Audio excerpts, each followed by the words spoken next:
نتنازوا فينا مساحة هادئة نرتب فيها حياتنا خطوة بخطوة وبقلب مرتاح. طليت عليكم بربح حنوناتي، نتمنى ان شاء الله تكونوا كامل بخير يا ربي، ويلا نصلوا ونسلموا على رسول الله عليه الصلاة والسلام ونبداو مع بعض فيديو اليوم. هنا حبيباتي كنت رجعت من لافا، كنت بزاف تعبانة، كانت الدنيا كامل مقلبة كيما راكم تشوفوني نصور لكم كيما رجعت بالتفصيل.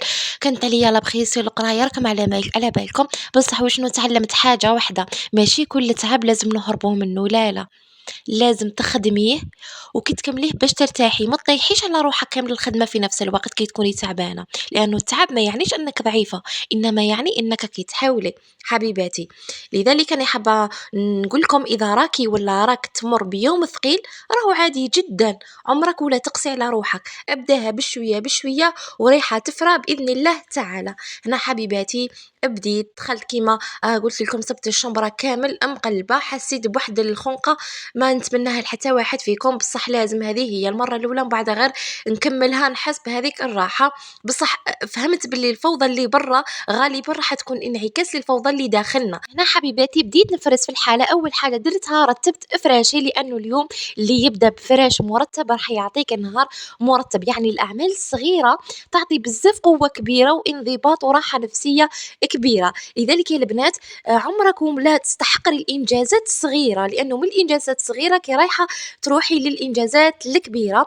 هنايا رتبت فراشي ورحت أنا رتب في فراش صاحبتي. كل رتب يا البنات الفراش تاع صاحبتي نحس باللي نعاون روحي وأنا نعاون فيها، الخير اللي تديريه يرجع لك طمأنينة. العلاقات الصحية تبنى دائما بأفعال ولو كانت بسيطة. ديما كوني شخص يخفف على الآخرين وما يزيدش الثقة، لأنه يوما ما راح يجيك شخص بنفس مواصفاتك ويخفف عليك وما يزيدش عليك الثقل حبوبتي. وهنايا بديت نرفد في الدوزان كامل نخرج فيهم للكولوار، درتهم كامل في الخزانه والطوابل خرجتهم للكولوار وحطيت كل حاجه في بلاصتها، وتعلمت بلي كل حاجه في حياتنا لازم يكون عندها بلاصتها حنوناتي.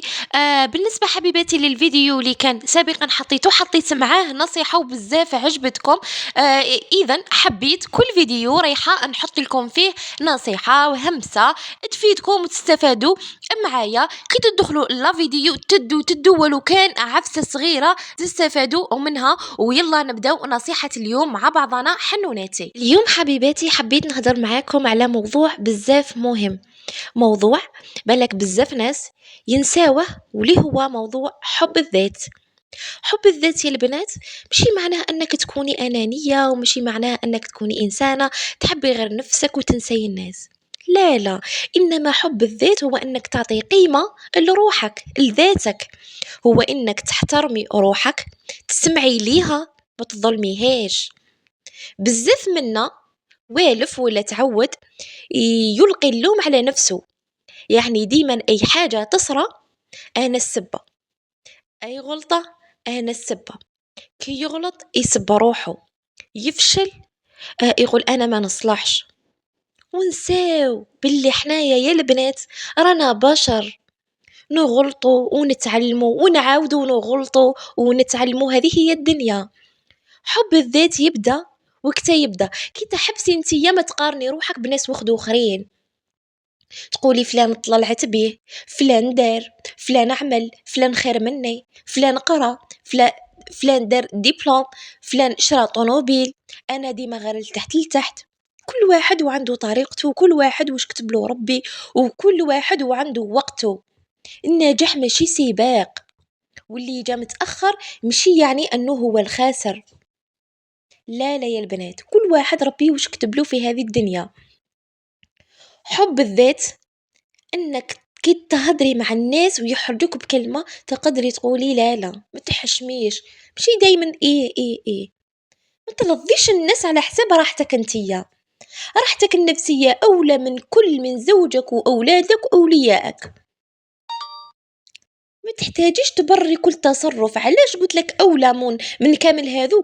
باسكو كي تكوني نتيا مليحه، راحتك النفسيه مليحه، تقدري تمدي لاولادك وتقدري تمدي لزوجك وتقدري تمدي لبابك ويمك. حب الذات يعني انك تتهلاي في روحك، تصلي صلاتك في وقتها، تتهلاي في روحك بالدعاء واش راكي حابة، ما ترزحيش، ادعي ربي، تعاملي الناس بالكلمة الطيبة وتعاملي نفسك أهم بالكلمة الطيبة، لأنه إذا انتيا ما حبيتيش نفسك ما كاش اللي راهو رايح يحبك أبدا. إذا كان عندك ماضي اغفري لنفسك، اغفري لنفسك على أخطاء الماضي. الماضي ماشي حاجة كبيرة، راح فات مات، ماهوش حكم مؤبد. كي تحبي روحك تسامحي روحك على الماضي كامل، كي تحبي روحك تولي تختار الناس اللي يستاهلوك، يعني تولي تخيري الناس اللي يستاهلوك وتبعدي على اللي يكسروك نفسيا.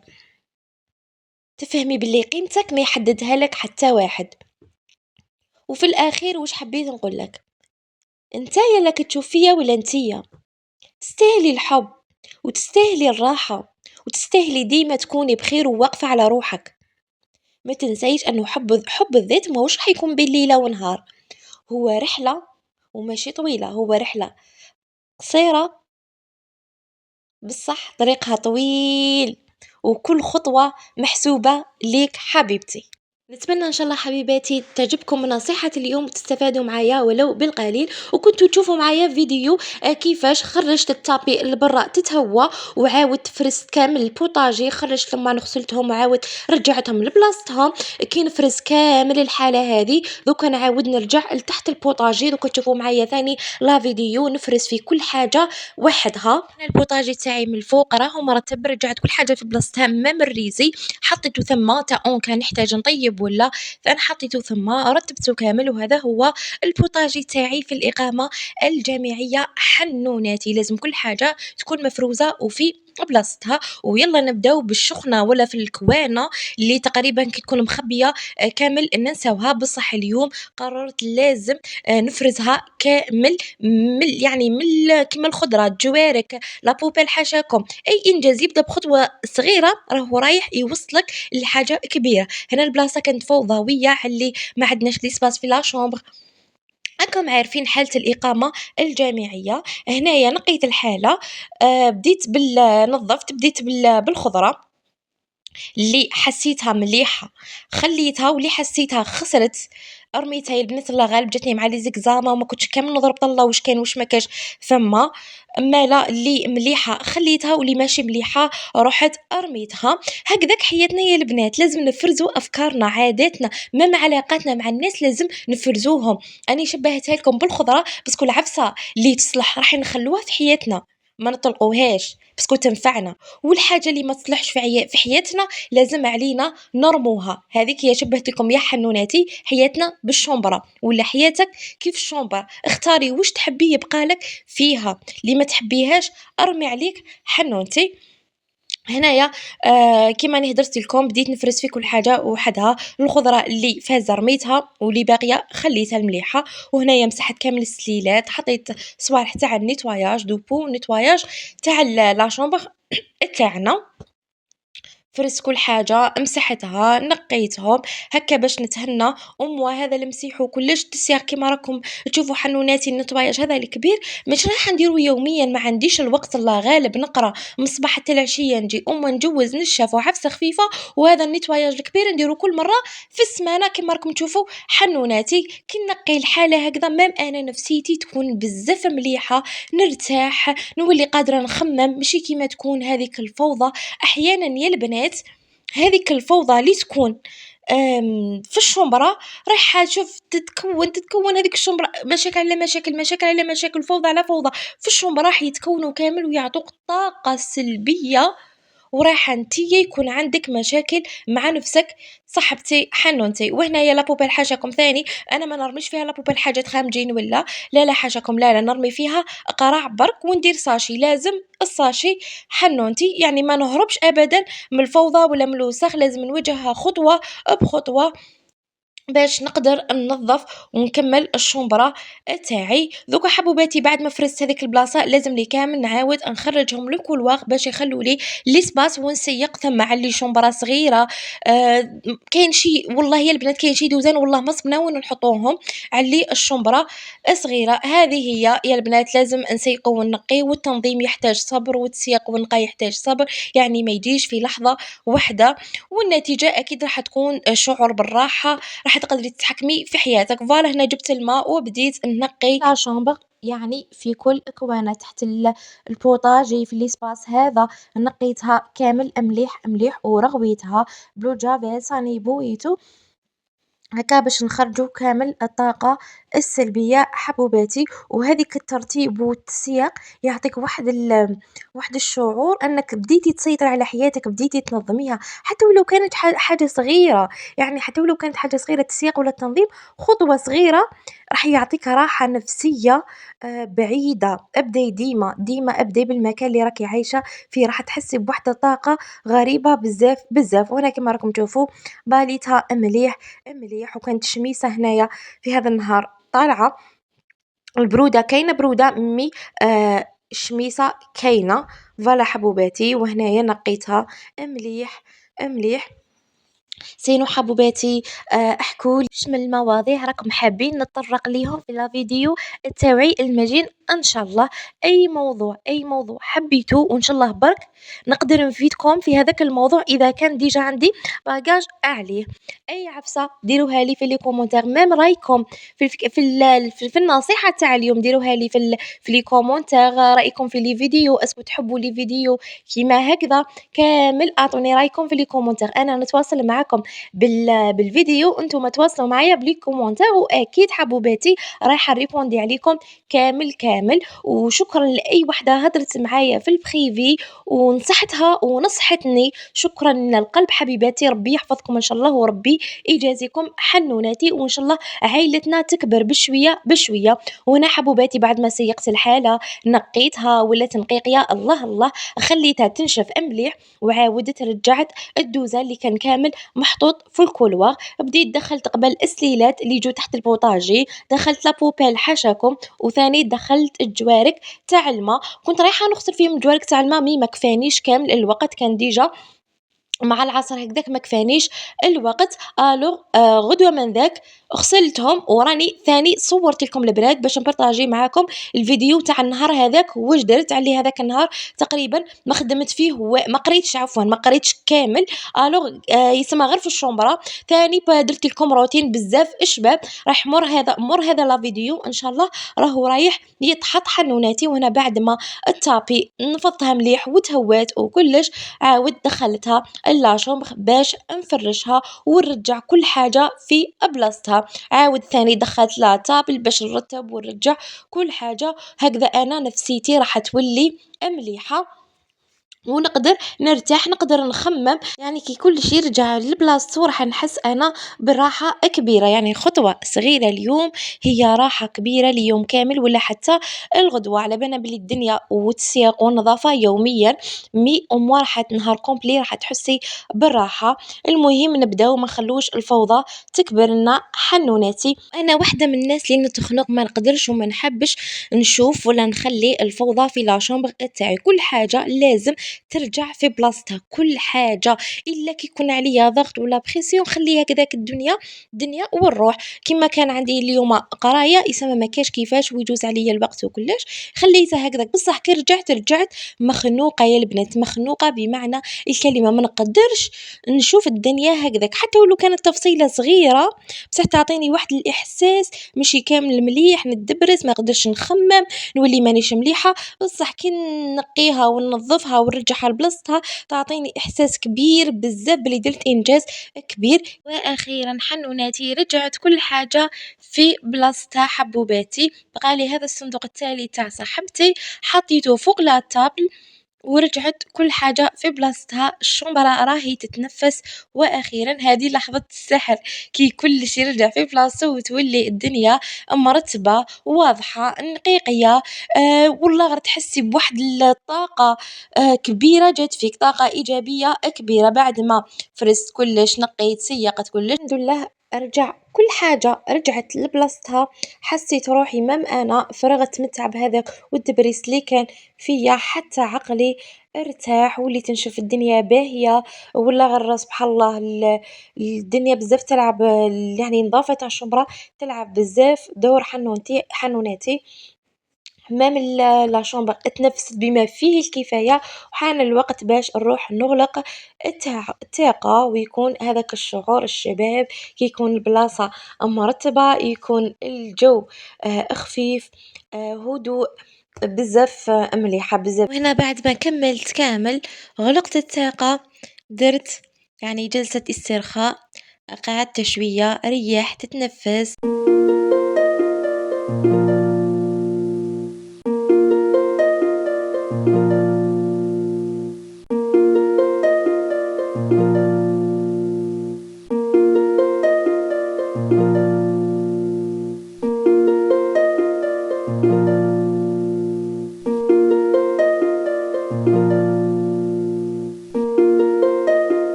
وهنا يا حبوباتي عاودت رجعت التابي لبلاصتها، وقلت لازم نضرب فيها تدويشة تنحي عليا كامل هذاك التعب تاع نهار كومبلي. بديت قبل بحوايجي حطيتهم، حطيت البيجامة تاعي وحطيت الكوسميتيك تاعي اللي نحتاجو في الدوش. كنت حابة ندير رغيوة خفيفة برك. حسن الحظ هذاك النهار كان الدوش فاتح الحمد لله يا ربي، بس كنا نعرفوا في الإقامة الجامعية ماشي كل يوم الدوش يفتح. حسيت بواحد الراحة جسدية يا البنات ما نحكي لكمش، واحد الطاقة إيجابية. استحمام ماشي غير نظافة، إنما يعطيك يجدد لك الطاقة.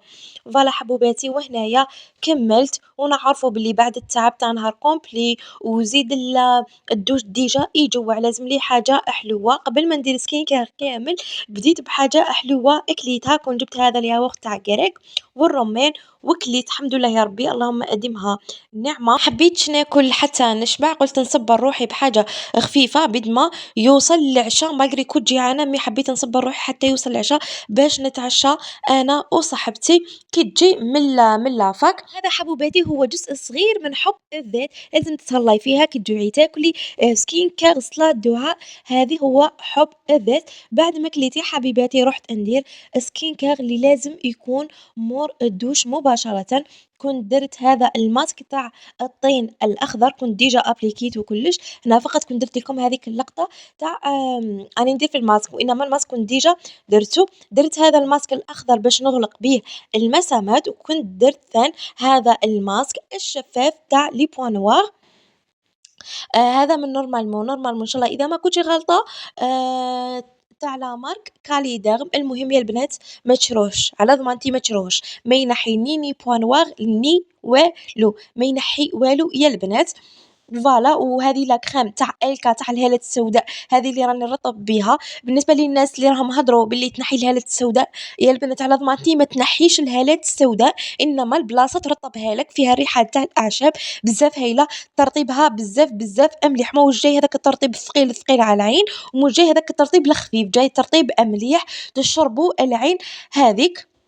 وثاني اضغطي لابو تاعي بلا كريم هذيك تاع ليزاس البلو، وتدي على حساب على حساب تيب تاع لابو تاعك.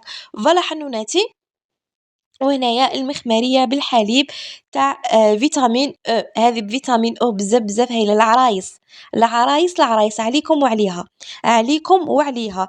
ترطب لكم الجسم تاعكم يرجع كيما تاع البيبي، وما نحكي لكمش على الريحه وماهيش كامل غاليه بزاف وفيها قوجه ببعضها. ما ننساوش شعري بيان سور حنوناتي نمشطو وندلو سيروم، فحفحت الحاله وكان لازم عليا النوض. دوك ديجا ما بقاش، كانت هنا صاحبتي جابت الحليب، وكان ديجا عندنا من قبل الفلو. وتقريبا احنا ما يخطيناش الفلو في السهره، ديما انا وصاحبتي لازم كاينه سهره ولازم كاين الفلو، الا اذا ما كانش كاين الحليب هذيك حاله خاصه. مي كي يكون متوفر الحليب والفلو لازم تكون هذيك السهره بالفلو، ما يقدر تكون حاجات اخرين. مي الفلو نحبوه كي انا كي صاحبتي.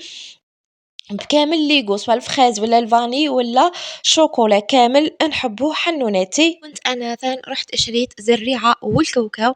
هذه اللحظه صح يا البنات صغيره بصح مهمه بزاف تحسك براحه بعد التعب تاع نهار كومبلي. بزاف منا يظن باللي النهار لازم يكون كامل نشاط وخدمه، بصح هذيك اللحظه الصغيره باش نرتاحوا فيها تزيد بزاف من طاقتنا حتى المزاج تاعنا ويتحسن. وانا نحب نوري لكم باللي وقت اللعب مش تضييع وقت، وقت الراحه هو جزء من العناية بروحك. حتى كي تكوني مشغولة بزاف خاصك لحظة صغيرة تفرغي فيها كامل عقلك وتخلي روحك تستمتعي. أنا ماذا بيا كي نكون قاعدة ونتفرج ناكل في الزريعة ناكل في الفلان قصر أنا وصاحبتي نحس باللي كل شيء لا مرتب حتى عقلي يرتاح ونقدر نفكر في القراية في واش راني حابة نقدر نفكر ولا أي حاجة وخد أخرى بلا لا بريسي. المهم ما ننساوش النهار كامل يكون مثالي باش نفرحوا. يعني لحظة بسيطة اليوم تعطيك طاقة كبيرة لبقية نهارك وممكن تبقى لك حتى الغدوة. لذلك يا البنات نصيحتي لكم عليكم حاولوا ديما تلقاو وقت صغير لأعماركم ولا نفوسكم كل يوم. ديروا حاجة تحبوها حاجة تهنيكم حتى لو حاجة بسيطة راح تحسوا بفرق كبير في الراحة النفسية تاعكم والهدوء اللي يرجع لكم بعد التعب. يوم كامل حنوناتي. وهنايا كان وصل وقت العشاء رحت أنا وصاحبتي نجيبو في العشاء من ريستورو تاع الإقامة الجامعية. وهنايا بديت البنات بديت نقسم في الخبز تاعنا. البنات قولوا لي هنايا في لي كومونتير صاحبتي قالت لي ماشي مليح تقسمي الخبز بالموس.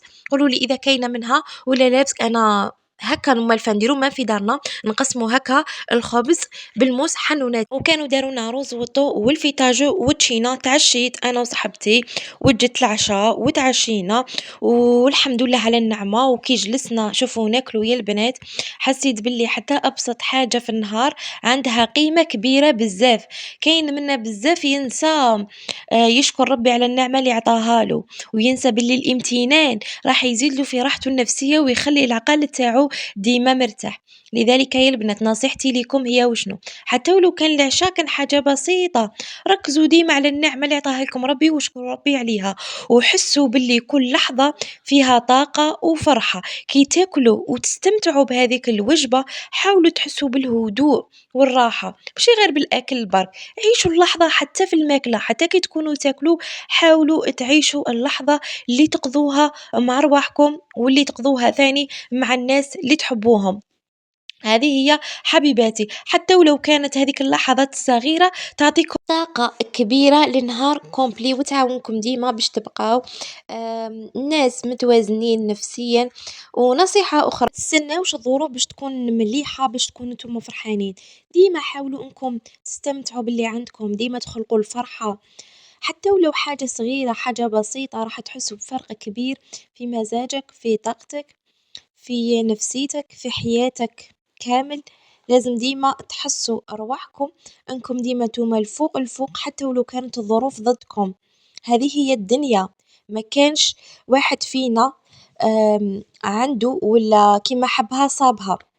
هذه هي الدنيا طيحة ونوضة والإنسان لازم يمتن ربي ويحمد ربي على النعمة اللي عطاها له. الحمد لله الحمد لله الحمد لله يا رب العالمين. وهنا حبوباتي راني نسقي في العشاء انا وصاحبتي وكلش منظم يعني كل لقمة رايحة تكون بنينة كي يكون المكان مرتب.